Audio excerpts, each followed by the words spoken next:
Steve, I think there's millions of people around the world that share that very same sentiment. Boku comes racing across the cage. As he always does, he likes to control the cage, and he immediately gets that distance ready, and it finds out exactly where he wants to be. But Jadambaa seems nice and relaxed, utilizing that wide stance, moving forward. Boku likes to kick, but Jadambaa's got most kicks off so far. Yeah, Boku likes to set up the kicks. He likes just like flick it out there. He likes that lead snapping kick, you know, just to kind of set up everything and get his opponents thinking about something else. He doesn't really go up top much. He likes to attack the legs and the body with the kicks.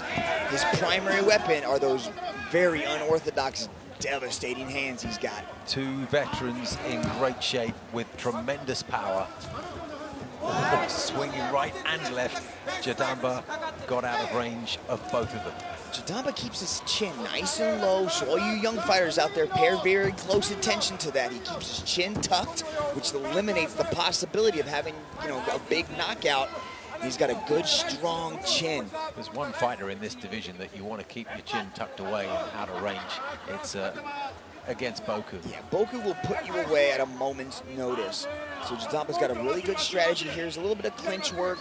You know, you can see, you know, Boku's kind of keeping his arms in tight, and that elbow control of Jadambaa is just sort of gauging his distance, and you can see Boku just kind of attacking those legs.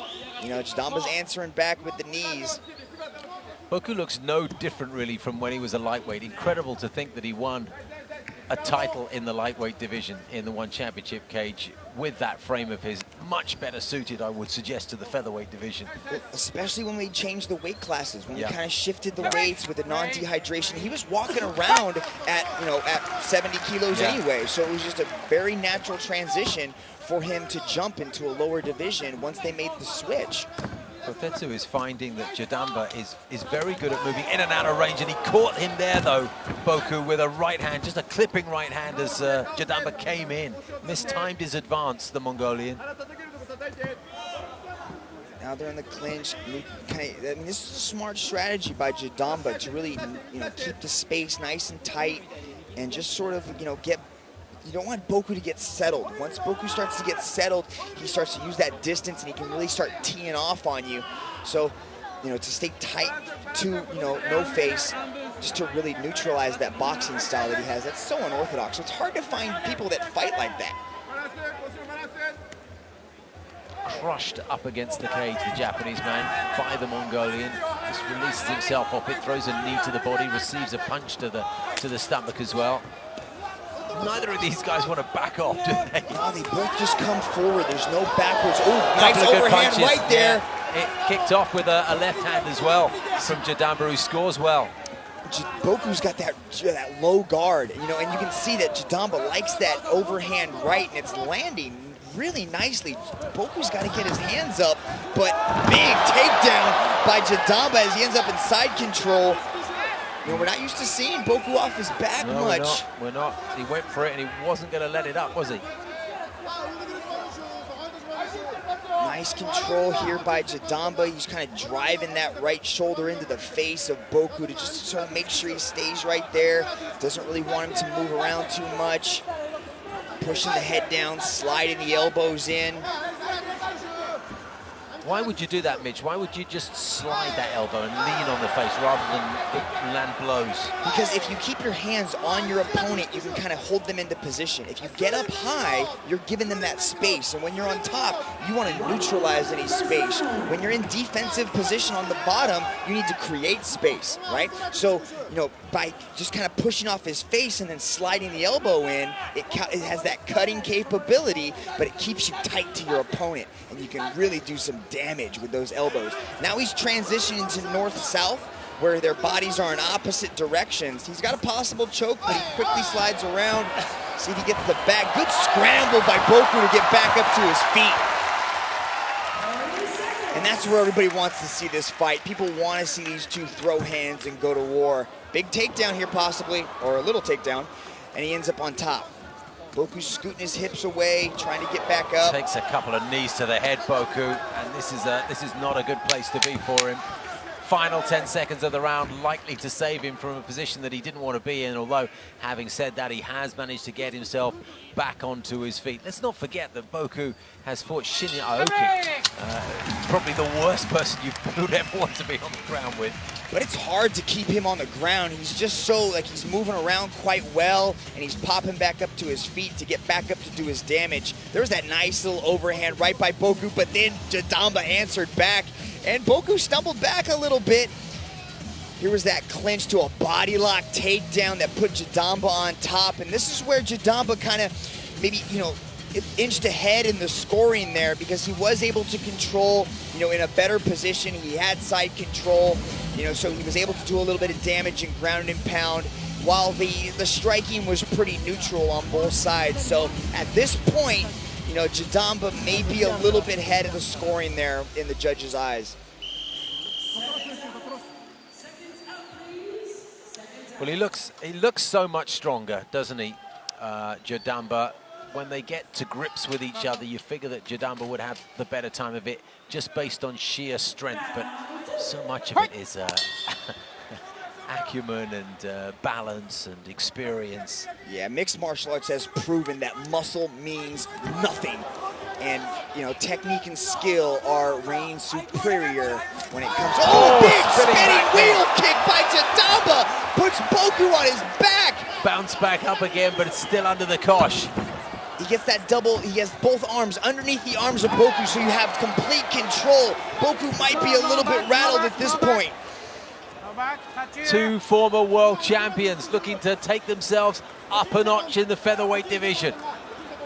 Wow, Boku might be a little bit rattled. Jadambaa should break away and start striking again. That was a huge spinning wheel kick that caught the side of Boku's head. I agree, he needs to get some space and generate a stand-up contest once again, but easier said than done as he's pinned up against the wall of the cage. Yeah, nice little knees there. Those tight little knees, man, they may not hurt you. They're not going to stop a fight. They're not going to knock you out. You're not going to drop to your knees because of them. But what that's going to do is that's going to slow down the movement of Boku. And that's what he's known for, that quick footwork, that in-and-out striking style. And if he starts picking apart those legs, it's going to slow him down. If this fight continues to go on to the third, high cross and down to the mat he goes. And he ends up in side control. Another good takedown by Jadambaa. Jadambaa's showing a very well-rounded skill set here, Steve. He's going from striking to the grappling to the takedowns, really controlling this fight so far. He's a very accomplished all-around fighter. He's trying to attempt a crucifix here, but Boku turns onto his side. That's what I was talking about. You got, if you're on this, you know, if you're on the bottom, you got to start moving. And Boku does that really well by turning onto his side, onto his belly, and then back up onto his feet. Now tries the knee to the body as well. It's still pressed up against the back of the cage, though. It's still Jadambaa who has the advantage here, pressing for that advantage. Inside the final 3 minutes of the second round.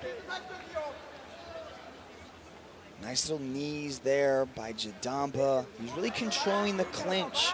You know, he's able to dictate where this fight is going, and this is really what cage control is all about. If you look at the three areas of mixed martial arts, and you know, it's wrestling, but also footwork. Nice little exchange there where they just kind of threw the hands. Almost without worrying about defense, just wanting to land that punch. See, when Jadambaa has both arms underneath the arms of Boku, it really limits Boku's ability to move and to create, you know, he's got to try to get the arms underneath. Now he's got one arm underneath. Looking for that takedown again, isn't he? Looking to pick him up and slam him down. Big, he's a little bit too high for that. Maybe there's some throws like the judo, like he could do a possible step over hip throw, but you know, Boku's got a low center of gravity. His feet are pretty wide apart. Shimada wants to see these guys bang just like everybody else does. And this is where Boku wants the fight as well, at arm's length. But his mouth is open, he's breathing heavy. You know, you gotta keep your mouth closed. You gotta bite down that mouthpiece. If your mouth is open, it shows you're tired. This is what Boku did against. See, but it also leaves your face so vulnerable to shots. You gotta keep your mouth shut, to chin tucked like Jadambaa's is. Oh, he landed right an hand overhand from Jadambaa as Boku came in. These kicks are what he did to Zoro And I think he needs to do a little bit more of that just to slow Jadamba's advance down. Yeah, but we're not seeing that. I mean, I think the grinding style of Jadambaa when he gets into that clinch up against the cages really kind of sucked the energy out of Boku. Good right hand from Jadambaa. These single punches that he's throwing, these overhand rights, are scoring very well. With the low guard of Boku, it kind of leaves his whole side of his head on that left side open to that big overhand right thrown by Jadambaa. And with his mouth open like that, there's a possible knockout there. Worth emphasizing that if this does go the distance, and we've got just over 5 minutes to go, judges score the fight in its entirety, not round by round. So they'll look at the entire 15 minutes.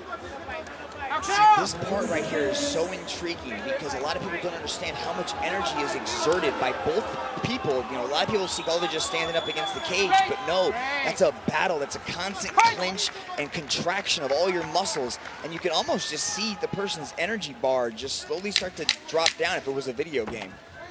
Oh, big left hook miss there by Jadambaa. Missed because of those kicks that Boku lands so very well. Decent punch to the body from Jadambaa. Follows it up with a knee. Boku comes back with a thudding right hand to the body. This is a really engaging contest. We're 10 minutes in, 5 minutes to go, Mitch. I know it's difficult to ask you this as somebody who's been commentating and working so hard at it, but who's ahead?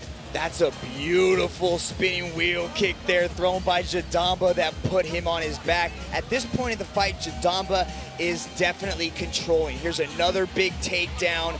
You know, we've seen him take him down, control him. He's got him pressed up against the cage. He's winning a lot of the striking exchanges, especially with that big overhand right. You know, Boku's looking fatigued, he's looking tired.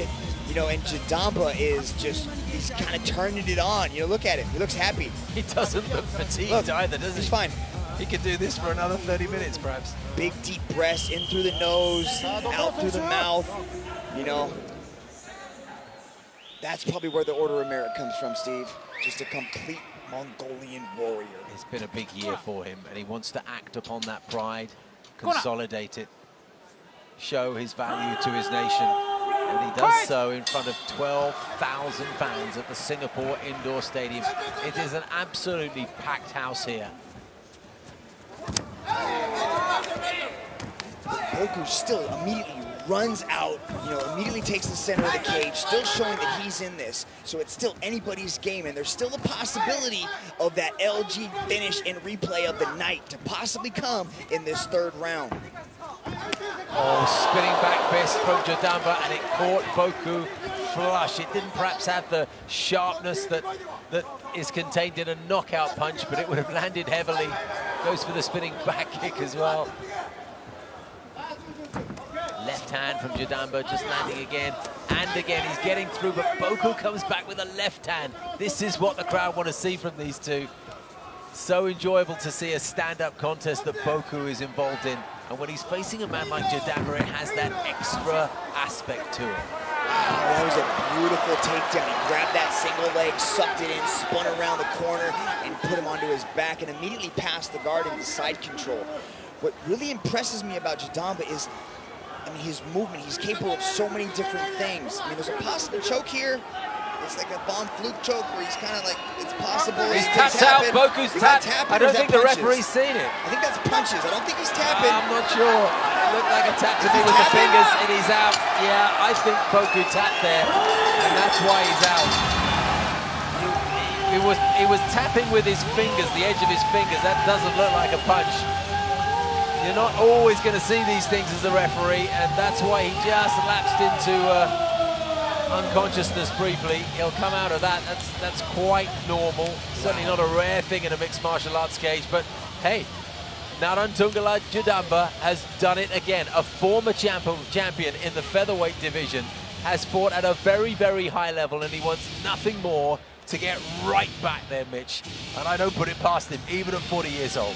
That is a very impressive 40-year-old right there. That was the best. I mean, that could have been the best we've seen him look in a long time. He had a very complete game. You know, great striking techniques, those spinning strikes. You can just see the pressure that he applied with that right shoulder there onto the neck of Boku. He was I don't know, man. He was punching, yeah, but at that point he went out. I don't think he was tapping. I think he was trying to fight it off. You could be right. You could be right. Here's the official announcement from Anthony Suntai. Ladies and gentlemen, referee Yuji Shimada calls a halt to this battle at a minute 27 seconds of round number 3 for your winner by submission via Von Flu choke, Narantunggalag, Jadambaa!